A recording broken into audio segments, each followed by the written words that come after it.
எல்லாருக்கும் வணக்கம்.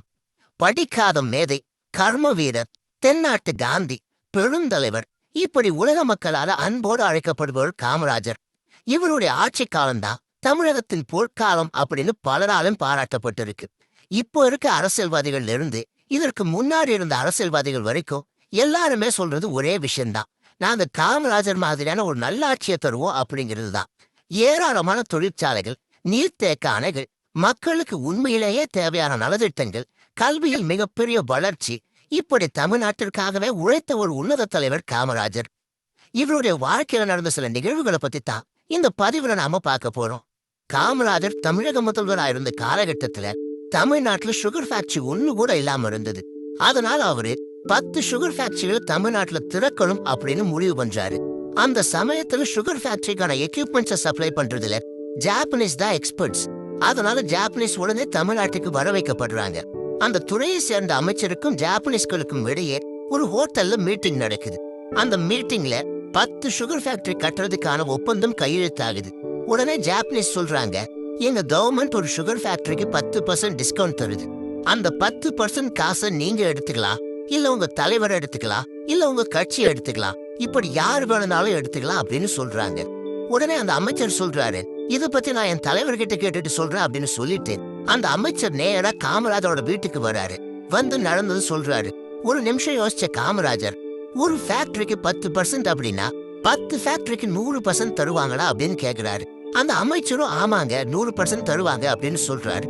அப்படின்னா ஒண்ணு பண்ணுங்க, அதை வச்சு இன்னொரு ஃபேக்டரி கட்டிட்டுங்க அப்படின்னு சொல்றாரு காமராஜர். அப்படி கட்டப்பட்டதுதான் மோகனூர் சுகர் ஃபேக்டரி.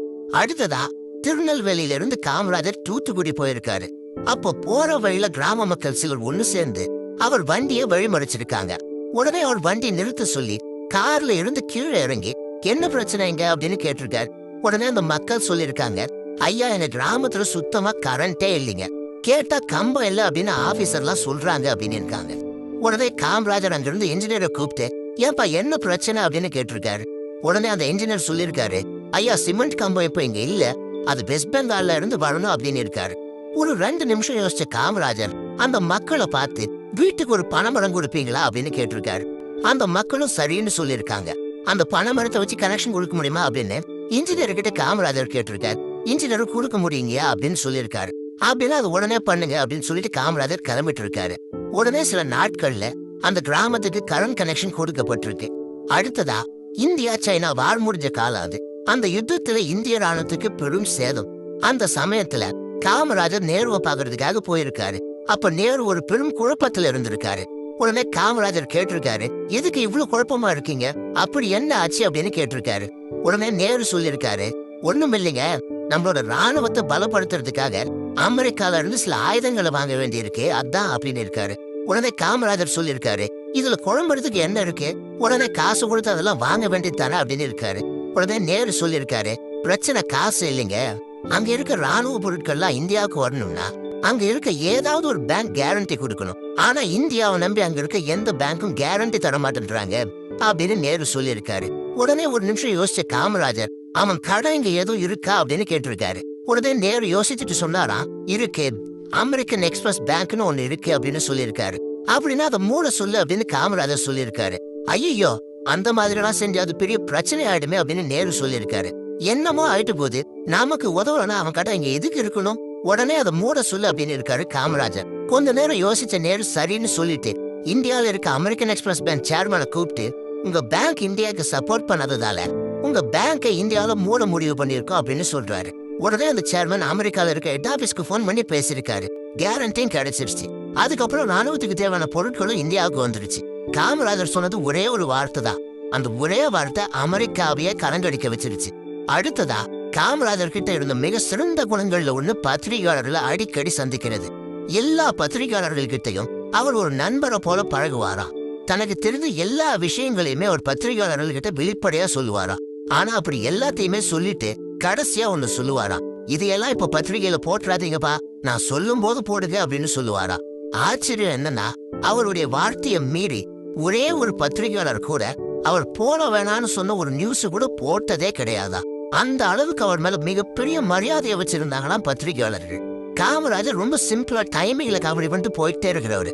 ஒரு சமயம் என்ன ஆயிருக்கு, பத்திரிகையாளர்கள் எல்லாருமே அவரை சந்திக்கிறதுக்காக வந்திருக்காங்க. அப்போ அலைவோசை அப்படிங்கிற ஒரு பத்திரிகை சேர்ந்த நிருபர் காமராஜர் பக்கத்துல எப்படியாவது போய் உட்காந்துக்கணும் அப்படிங்கிறதுக்காக ரொம்ப வேகமா வந்திருக்காரு. அப்ப சேர்லாம் கீழே தள்ளி விட்டுட்டு இருக்காரு. உடனே காமராஜர் கேட்டிருக்காரு, என்ன ரொம்ப வேகமா அடிச்சிருச்சா அப்படின்னு இருக்காரு. அதை கேட்டு அங்க இருந்த எல்லாருமே விழுந்து விழுந்து சிரிச்சிருக்காங்க. அடுத்து காமராஜர் ஒரு மீட்டிங்ல பேசிட்டு இருந்திருக்காரு. அப்போ அவரை ஒரு பத்திரிகை சேர்ந்த போட்டோகிராஃபர் வளைச்சு போட்டோ எடுத்துட்டு இருந்திருக்காரு. உடனே காமராஜர் ஒருத்தர்கிட்ட சொல்லி அந்த போட்டோகிராஃபர் சுந்தரத்தை கூப்பிட்டுப்பா அப்படின்னு சொல்லியிருக்காரு. சுந்தரத்துக்கு ஒரே பதட்டம். ஐயையோ, நம்ம ஏதோ தப்பு பண்ணிட்டோம் போலயே அப்படின்னு நினைச்சுக்கிட்டே பயந்துகிட்டே போயிருக்காரு. சுந்தரத்தை பார்த்து, என்னடா கையில ரத்தம் வழிஞ்சிட்டு இருக்கு, நீ பாட்டுக்கு போட்டோ எடுத்துட்டு இருக்க அப்படின்னு காமராஜர் கேட்டிருக்காரு.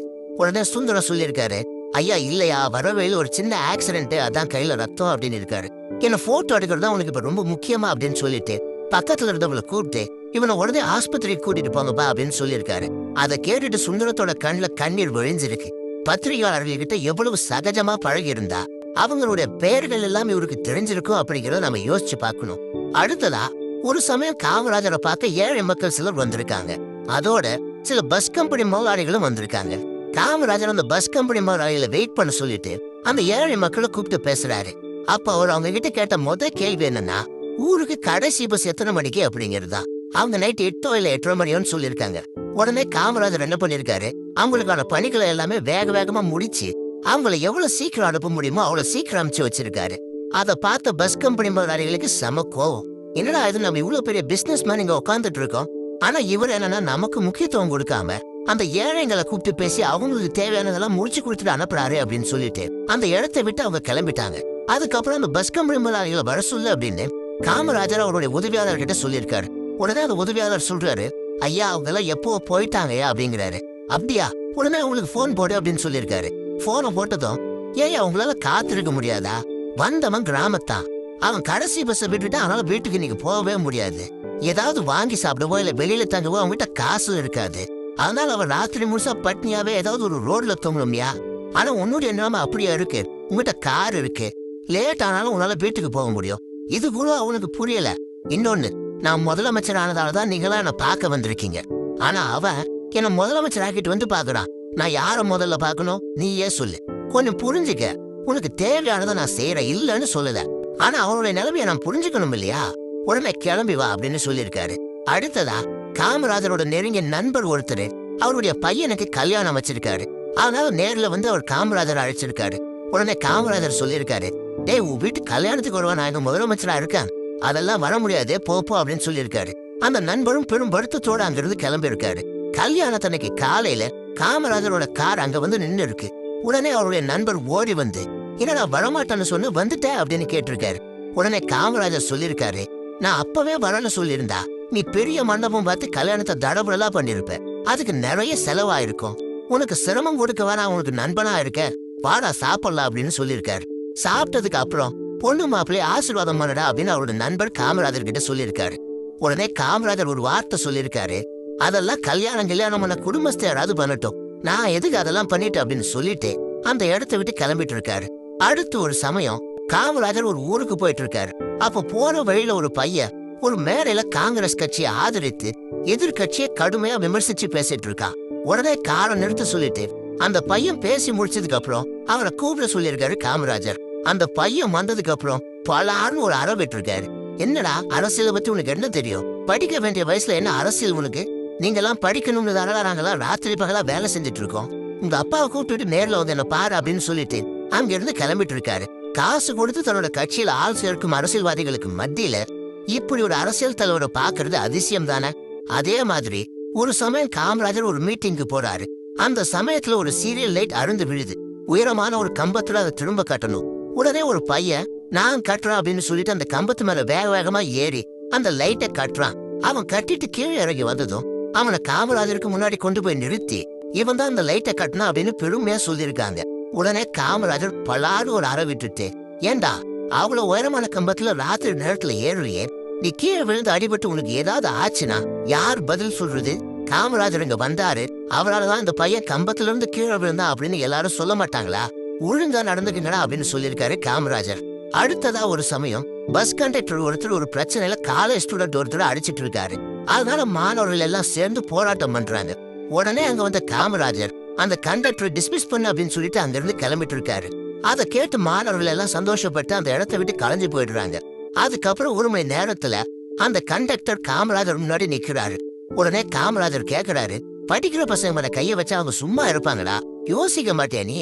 உன் வீட்டுல எத்தனை பேர் அப்படின்னு கேட்டிருக்காரு. உடனே அந்த கண்டக்டர் சொல்லியிருக்காரு, ஐயா நானே என் அப்பா அம்மா பொண்டாட்டி புள்ளிங்க இப்படி நிறைய பேர் இருக்கையா அப்படின்னு சொல்லியிருக்காரு. உன்னை தவிர உன் வீட்டுல வேற யாராவது வேலைக்கு போறாங்களா அப்படின்னு கேட்டிருக்காரு காமராஜர்.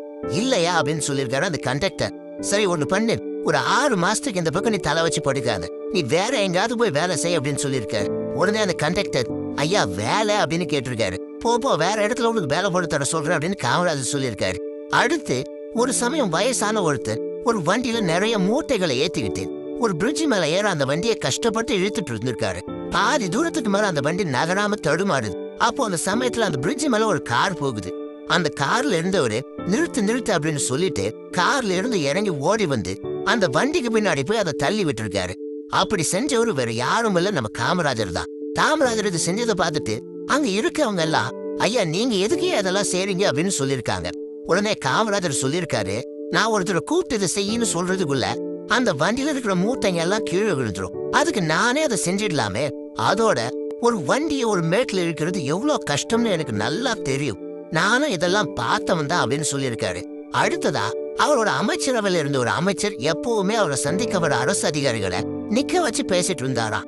எவ்வளவு பெரிய அதிகாரியா இருந்தாலும் அவர்கிட்ட மணிக்கணக்கில் நின்னுகிட்டே பேச வேண்டிய சூழல் இருந்துதான். உடனே இதை பத்தி காமராஜர் கிட்ட ஒரு அதிகாரி சொல்லியிருக்காரு. உடனே காமராஜர் சில பெரிய பெரிய அதிகாரிகள் எல்லாம் தன்னோட அறைக்கு கூப்பிட்டு இருக்காரு. அதோட அந்த அமைச்சரையும் கூப்பிட்டு இருக்காரு. ஒரு 2 நிமிஷம் எல்லாருமே சும்மாவே உட்கார்ந்துட்டு இருந்திருக்காங்க. காமராஜரும் எதுவுமே பேசாம ஏதோ ஃபைல்ல கையெழுத்து போட்டுட்டு இருந்திருக்காரு. உடனே அந்த அமைச்சர் காமராஜர் கிட்ட வந்து எதுக்கு வர சொல்லி இருந்தீங்க அப்படின்னு கேட்டிருக்காரு. உடனே காமராஜர் சொல்லியிருக்காரு, சுத்தி பாருங்க, எல்லா அதிகாரிகளும் உட்கார்ந்துட்டு தான் இருக்காங்க. நான் ஒரு முதலமைச்சர், எனக்கு முன்னாடியே எல்லாருமே உட்கார்ந்துட்டு தான் இருக்காங்க. இதனால ஒன்னும் குறிமொழி போயிடலாம் அப்படின்னு சொல்லிட்டு மீட்டிங் முடிஞ்சது, எல்லாரும் கிளம்புங்க அப்படின்னு சொல்லியிருக்காரு. இந்த மாதிரி பல பிரச்சனைகளை அசால்ட்டா விட 5 நிமிஷத்துல தீர்க்கக்கூடிய ஒரு சமயோஜித புத்தி நம்ம காமராஜருக்கு மட்டுமே உரியது. அடுத்ததா ஒரு சமயம் அவருக்கு நெருக்கமான ஒருத்தர் சினிமா தியேட்டர் ஓபன் பண்றதுக்காக காமராஜரை அழைச்சிருக்காரு. காமராஜரும் வரேன்னு சொல்லி ஒத்துக்கிட்டு இருக்காரு. அந்த சமயத்துல அந்த சினிமா தியேட்டரோட ஒயரிங்லாம் சரியா பண்ணாம இருந்ததால அந்த சினிமா தியேட்டருக்கு லைசன்ஸ் தர மாட்டேன் அப்படின்னு அந்த டிஸ்ட்ரிக்ட் கலெக்டர் சொல்லிட்டு இருக்காரு. உடனே அந்த சினிமா தியேட்டர் சேர்ந்தவங்களாம் அந்த டிஸ்ட்ரிக்ட் கலெக்டர்கிட்ட போய் பேசியிருக்காங்க. ஆனா அவர் மசீர மாதிரி தெரியல. உடனே அவங்க சொல்லியிருக்காங்க, இந்த தியேட்டர் ஓபன் பண்ண போறது யார் தெரியுமா? இந்த தமிழ்நாட்டோட சிஎம். அப்படி இருந்து எந்த தைரியத்துல நீங்க இப்படி பேசுறீங்க அப்படின்னு கேட்டிருக்காங்க. உடனே அந்த கலெக்டர் சொல்லியிருக்காரு, யார் வந்து ஓபன் பண்ணாலும் சரி, தியேட்டர் கம்ப்ளீட் ஆகாம என்னால லைசன்ஸ் கொடுக்க முடியாது. ஒன்ன மட்டும் நல்லா புரிஞ்சுக்கங்க, நான் இன்னைக்கு கலெக்டர் வேலையை விட்டுட்டு தேர்தலில் நின்று சிஎம் ஆக முடியும். ஆனா ஒரு சிஎம் அவருடைய பதவியை ராஜினாமா பண்ணிட்டு கலெக்டர் ஆக முடியாது அப்படின்னு சொல்லியிருக்காரு. அந்த காலகட்டம் எப்படி இருந்தது அப்படின்னா, நிறைய நேர்மையான அதிகாரிகள் இருந்தாங்க. அந்த அதிகாரிகள் எல்லாருமே அரசியல்வாதிகளை கண்டு அஞ்சாதவங்களா இருந்தாங்க. அதனால தான் அந்த கலெக்டர் அவ்வளவு தைரியமா பேசியிருக்காரு. சரி, இப்ப நம்ம இந்த கதைக்கு வருவோம். கலெக்டர் இப்படி சொன்னதால உடனே அந்த தியேட்டரை சேர்ந்தவங்க எல்லாம் காமராஜர் கிட்ட போயிட்டு, ஐயா தியேட்டருக்கு இன்னும் லைசன்ஸ் கிடைக்கல, நாங்க போய் கலெக்டர் கிட்ட பேசி பார்த்தோம், ஆனா அவர் இதெல்லாம் சொன்னாரு அப்படின்னு சொல்லிட்டு அந்த நடந்த எல்லாத்தையுமே அவர்கிட்ட சொல்லியிருக்காங்க. உடனே காமராஜர் சிரிச்சுக்கிட்டே சொன்னாரா, அவர் சரியா தானே சொல்லியிருக்காரு, ஆனா என்ன, அவர் சொன்னதுல ஒரே ஒரு திருத்தம், நான் கலெக்டர் இல்ல, கலெக்டர் ஆபீஸ் பியூனா கூட ஆக முடியாது அப்படின்னு சொல்லியிருக்காரு. உடனே அந்த தியேட்டரை சேர்ந்தவங்கள சொல்லியிருக்காங்க, ஐயா என்னையா நீங்களும் இப்படியே பேசுறீங்க, அந்த கலெக்டர் உங்களுக்கு கட்டுப்பட்டவர் இல்லையா அப்படின்னு சொல்லியிருக்காங்க. உடனே காமராஜர் சொல்லியிருக்காரு, உன்னை மட்டும் நல்லா புரிஞ்சுக்கோங்க, இந்த மாதிரியான நேர்மையான அதிகாரிகளை நம்பித்தான் நான் தைரியமா ஆட்சி நடத்திட்டு இருக்கேன். அவர் சொன்ன மாதிரியே முழுசா தியேட்டர் வேலையை முடிச்சுட்டு அதுக்கப்புறம் தியேட்டரை திறந்துக்குங்களேன் அப்படின்னு இருக்காரு. உடனே அவங்களாம் சொல்லியிருக்காங்க, ஐயா தியேட்டர் வேலையில முடிக்கிறதுல பிரச்சனை இல்ல, ஆனா உங்களோட தேதி தான் பிரச்சனை அப்படின்னு இருக்காங்க. உடனே காமராஜர் சொல்லியிருக்காரு, சரி அப்படின்னா நான் வந்து சொன்ன தேதியில ரிப்பனை கட் பண்ணிடுவேன், ஆனா நீங்க லைசன்ஸ் இல்லாம படம் ஓட்டக்கூடாது அப்படின்னு இருக்காரு. அதே மாதிரி அவர் சொன்ன தேதியில போய் ரிப்பனை கட் பண்ணிட்டு நேரா கலெக்டர் பங்களாக்கு வண்டியை விடுறா அப்படின்னு இருக்காரு. அங்க போன கலெக்டர் ஏதோ நியூஸ் பேப்பர் படிச்சுட்டு இருந்திருக்காரு. காமராஜரை பார்த்த உடனே ஐயா வாங்க வாங்க அப்படின்னு சரியான முறையில அவர் வரவேற்று இருக்காரு. காமராஜர் அவர்கிட்ட பேசிட்டு அந்த கலெக்டரோட பையன் விளையாடிட்டு இருந்திருக்கான். அவனை கூப்பிட்டு, தம்பி உன் பேர் என்ன, என்ன படிக்கிற, இந்த மாதிரி எல்லாம் விசாரிச்சிருக்காரு. அதுக்கப்புறம் ஒரு வாரம் அந்த பையன் கிட்ட சொல்லியிருக்காரு, பிற்காலத்துல நீங்க உங்க அப்பா மாதிரி நேர்மையான உயர்ந்த பதவிக்கு வரணும்னு வாழ்த்துறேன் அப்படின்னு சொல்லிட்டு ஒரு காஃபியை குடிச்சிட்டு அங்கிருந்து கிளம்பிட்டு இருக்காரு. கலெக்டரா ஒரு பாராட்டவும் இல்ல, கேள்வியும் கேட்கல. ஆனா நீங்க உங்க கடமையை சரியாதான் செய்றீங்க அப்படிங்கறத அவர்கிட்ட ஏதோ ஒரு விதத்துல கம்யூனிகேட் பண்ணிட்டு போயிட்டே இருந்திருக்காரு. அதான் காமராஜர் ஸ்டைல். அடுத்ததா 1967ஆம் ஆண்டு நடைபெற்ற தேர்தல்ல ஸ்ரீனிவாசன் அப்படிங்கிற ஒரு இளைஞரான காமராஜர் தோற்கடிக்கப்படுறாரு. அப்போ அவரை பார்க்க வரவங்க எல்லாருமே அழறாங்க. ஆனா அவரும் சிரிச்சுக்கிட்டே இருக்காரு. உடனே அவர் கூட இருந்தவங்க கேக்குறாங்க, இந்த சூழ்நிலையிலும் எப்படி சிரிக்கிறீங்க அப்படிங்கிறாங்க. உடனே காமராஜர் சொல்றாரு, இதுக்கு தானே சுதந்திரம் வாங்கணும், இதுதான் ஜனநாயகம். நம்ம தேர்தலை எவ்வளவு நேர்மையா நடத்திருக்கோம் அப்படிங்கிறது நான் தோத்ததுலயே தெரியுது இல்லையா, விடுங்கப்பா, அடுத்த முறை பாத்துக்கலாம் அப்படின்னு சொல்லியிருக்காரு. உடனே அங்கிருந்த ஒருத்தர் சொல்லியிருக்காரு, ஐயா நம்மள வெறுப்பேத்துறதுக்காகவே நம்ம வீட்டு முன்னாடியே பட்டாசு வெடிக்கிறாங்க அப்படின்னு இருக்காரு. உடனே காமராஜர் சிரிச்சுக்கிட்டே சொல்லியிருக்காரு, போன தடவை நீ வெடிச்ச, இப்ப அவன் வெடிக்கிறான், விடு விடு அப்படின்னு இருக்காரு. அது மட்டும் இல்லாம அவர் காங்கிரஸ் கட்சிக்காரர்களுக்கு ஒரு கட்டளை போட்டிருக்காரு. அது என்னன்னா, புதுசா ஆட்சிக்கு வந்திருக்க திமுகவை 6 மாசத்துக்கு நீங்க யாருமே விமர்சிக்க கூடாது அப்படிங்கிறது தான். அவருடைய மனசு எவ்வளவு பெருசு பாருங்க. தன்னையும் தன்னுடைய கட்சியையும் தோற்கடிச்ச ஒரு கட்சிய யாரும் விமர்சிக்க கூடாது அப்படின்னு இவரை தவிர வேற எந்த தலைவராலையுமே சொல்ல முடியாது. ஒரு மனுஷனுக்கு கல்வி, நிறம், செல்வம், இது 3மே ரொம்ப முக்கியம் அப்படின்னு பல பேர் சொல்லுவாங்க. ஆனா இது 3மே பெருசா இல்லாத ஒருத்தர் இந்த உலகத்தையே தன் பக்கம் திரும்பி பார்க்க வைத்தார் அப்படின்னா அது நம்ம பெருந்தலைவர் காமராஜராக மட்டும்தான் இருக்க முடியும். அப்படிப்பட்ட ஒரு மிக சிறந்த தலைவருடைய வாழ்க்கையில் நடந்த சில சம்பவங்களை உங்ககிட்ட சொன்னதுல நாங்க பெருமைப்படுறோம். இந்த மாதிரியான மேலும் பல தகவல்களை தெரிஞ்சுக்க பயாஸ்கோப் சேனலை சப்ஸ்கிரைப் செய்யுங்க. இந்த தகவல் குறித்த கருத்துக்களை கமெண்ட்ல பதிவு பண்ணுங்க. இந்த வீடியோ உங்களுக்கு பிடிச்சிருந்தா லைக் பண்ணுங்க, ஷேர் பண்ணுங்க. மீண்டும் ஒரு நல்ல பதிவோடு உங்களை சந்திக்கும் வரை உங்களிடமிருந்து விடைபெறுகிறேன். நன்றி, வணக்கம்.